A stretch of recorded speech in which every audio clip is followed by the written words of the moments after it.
Hi guys, magandang araw po sa inyo lahat. Ito naman po kaibigan nyo si Jake. Sa video natin ngayon, pag-usapan po natin ang namayapa nating mahal na si Pope Francis. Ang pamagat ng ating talakayan, Pope Francis, sobrang humble na Santo Papa. Before tayo guys magsimula, magpapasalamat muna po ako sa lahat ng mga viewers natin, followers at supporters sa channel ko. Maraming salamat po sa inyong walang sawang panonood at suporta.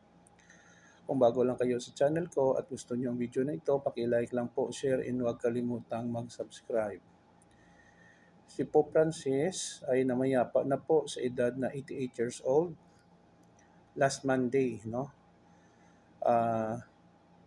Last Monday, that will be April 22, 2025, no?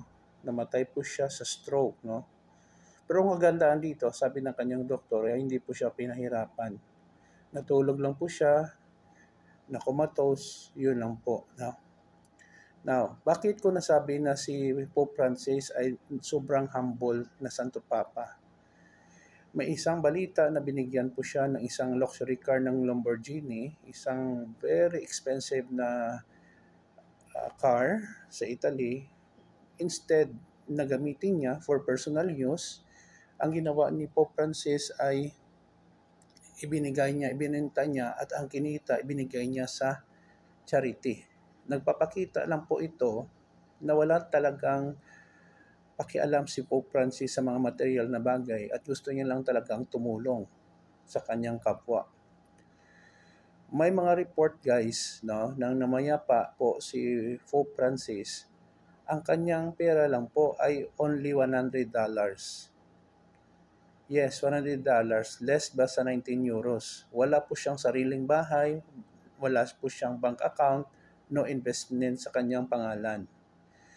So, dito mo lang, ibang mga pari, mga cardinal or bishop, maraming pera niyan, maraming donation, sasakyan, investment, ang kanilang mga pamilya, magaganda ang mga bahay, at may pera talaga. Puro sa kanya, it doesn't matter. Ang importante lang sa kanya ay makapagserbisyo bilang Santo Papa at pagmamahal sa mga tao, especially po sa mga marginalized. Ibig sabihin kung mga marginalized sector, ang mga tao po na mga pulubi, mahihirap, walang bahay, walang makain araw-araw, yun po ang kanyang tinutukan at mahal na mahal.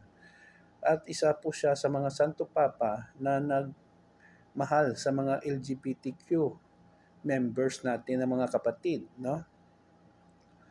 So, kung sa totoosin lang guys, bilang Santo Papa, pwede po ayon sa balita na si Pope Francis ay makapag-earn ng 340,000 euros a year.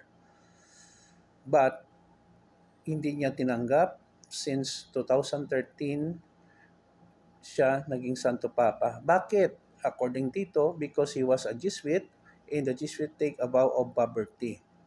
Rather than living in a luxurious Vatican apartments like his predecessors, he chose to move into Casa Santa Marta, a simple, modest residence. No gilding, no personal servants, just a bed, a desk, in his faith. Sumusuot lang po si Pope Francis ayon sa balita ng lumang black shoes. He refused ang traditional red moccasins. He was moving in a small Ford Focus na sasakyan, while other religious leaders are driving limousines. Kumakain po siya kasama ang mga empleyado ng Vatican. Hindi po siya sa isang private dining room. He simply dressed without special adornment, just white outfit in iron cross.